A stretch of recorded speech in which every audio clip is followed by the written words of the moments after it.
Gikan sa 106.7 DYIS FM Radio Ugyon, ari ang Ugyon Balita.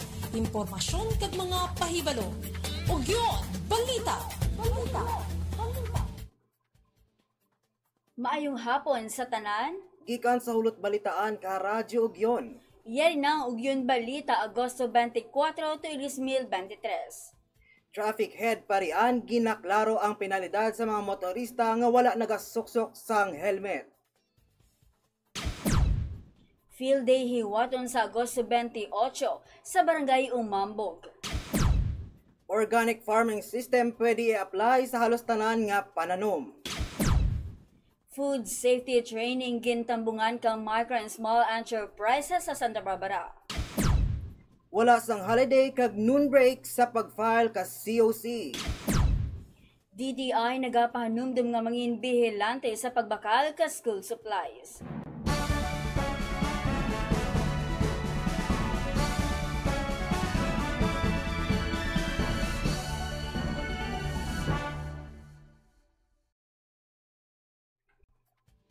Ginatag ng Traffic and Management Unit Head Nestor Parian sa publiko ang kabayin sa penalidad nga ginapatuman sa mga motorista nga wala nagasuksok ka helmet samtang nagabiyahe sa Santa Barbara.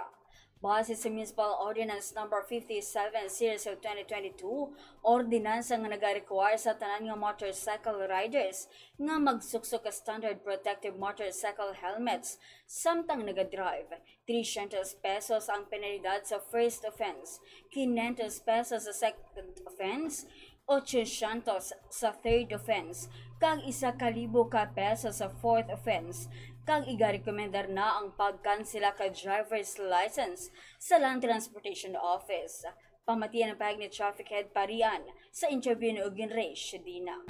Mahambalti mo nga ang pinalidad kaway ti helmet gya sa aton banwa sa Santa Barbara 1,500 ged. Pero sa pagkamatuod, ang una mo nga pinalidad kuno ay kaga helmet, 3 lang kagatos, hindi kami parehos ka LTO nga ang anda nga multa una nga aprensyon 1,500. Aman giya 300 ang una ordinansa ina. Traffic Head Parian ginaklaro ang penalidad sa mga motorista nga wala nagasuksok ka helmet.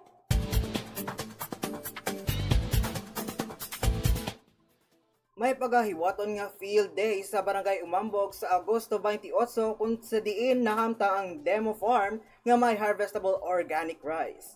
May 2 ka oras nga field exposure ang mga mangunguma. Ipakita kag itudlo kung paano magsaylo sa organic farming halin sa chemical farming system nga pagtanom ka paray.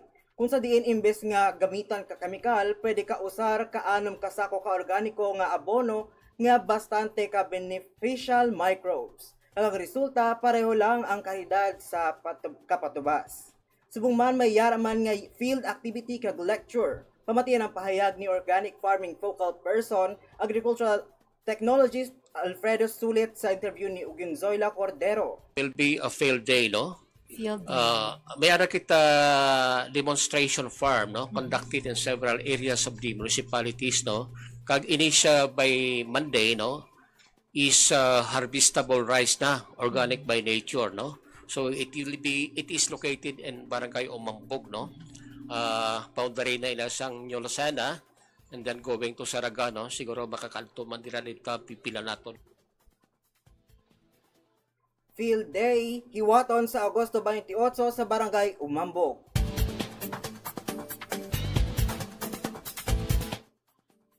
Sinukanday Organic Farming Focal Person, Agricultural Technologist Alfredo Sulit, kag Organic Farmer Practitioner Gemma Gaspar, kabarangay na Sugban, pwede gamitan ka organic farming system ang halos tanan nga pananom. Kag maayo gid nga i-apply sa mga tanom nga prutas pero ka pipino, sandia, melon, kag iban pa nga prutas nga ginahimo juice. Sino kay Organic Farmer Practitioner Gaspar, dapat organic ang ginabakal o kung ginakaon nga pipino. Tungod masamiini nga ginakonsume nga may panit.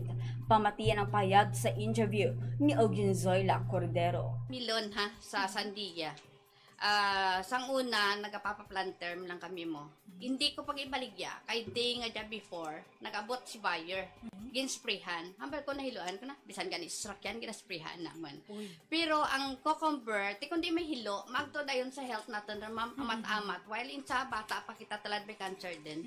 Kaya amat-amat, tagin kaan. So ang co-convert, magid ka namin, kaya ginakaon natin kisa with the ana pa nga panit kay pa-style kita lalo pa sa mga restaurant may style gid kita nga kinanglan may green pa.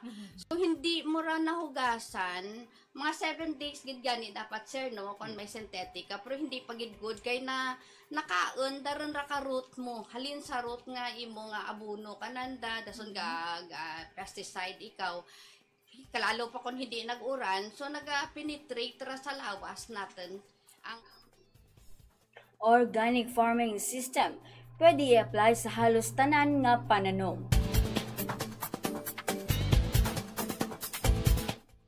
Gintambungan kakapin 40 ka mga katapo ka bugana o kon mga micros and small enterprises sa Santa Barbara ang ginhiwat nga food safety training sa Santa Barbara National Comprehensive High School Alumni Hall Agosto 24, 2023. Kung sa diin ginpaathag man diri ang mga ginapractice subong nga good manufacturing process kag ang mga kabahin sa halal o kun mga pagkaon nga wala sang component o kun lakot nga ginadumilian ka mga Muslim nga kanon base sa Islamic law. Ang training amo ang ginpatigayon ka Department of Science and Technology o kun DOST Region 6 Provincial Science and Technology Center kag nangin guest speaker naman si Miss Eileen Casia kag Miss Norjana Barosa. Sila man ang naghatag examination sa mga partisipante kag naghatag certificates. Hagang ini nga mga sertipiko ang ginakilala sa bilog nga pungsod nga nagatuyo i-standardize ang kalidad ka mga produktong lokal kag ang insakto kag safe nga pag-handle sini. Food safety training gintambungan ka micro and small enterprises sa Santa Barbara.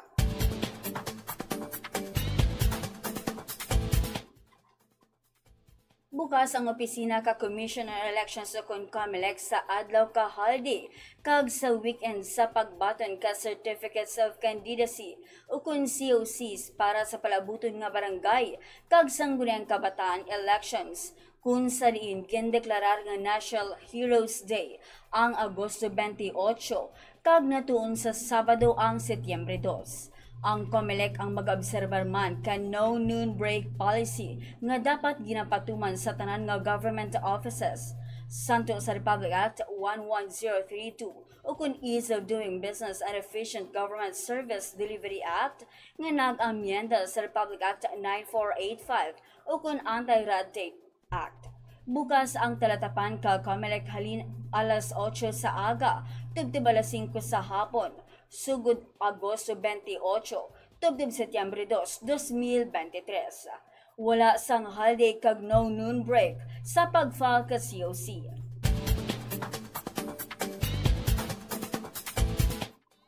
Sa pagbukas ka klase, nagapahanumdum ang Department of Trade and Industry o kun DTI sa mga ginikanan nga maging bihilante sa pagbakal ka school supplies. Mas pilion ang dekalidad kag safe nga kagamitan kakabataan. Sa mga crayons, dapat sikyaron ang mga label kung non-toxic o kung pasado sa required toxicity level. Samtang wala pa sang may nabaton nga reklamo ang DTI Region 6 halin sa mga manugbakal o kung konsumidor batok sa mas mataas nga presyo kung ipaanggid sa SRP. DTI nagapahanumdum nga mangin bihilante sa pagbakal ka school supplies. Kag amuyad tong natipon nga balita subong nga adlaw. Tubtubwa sa parang nga oras kag istasyon sa DYIS FM 106.7. Ini si Eliza Cordero. Kag ako si JJ Bordon. Mayong hapon. Inilabatian ang mga natipon nga balita, impormasyon kag mga pahibalo. Nagikan sa Ugyon News Center.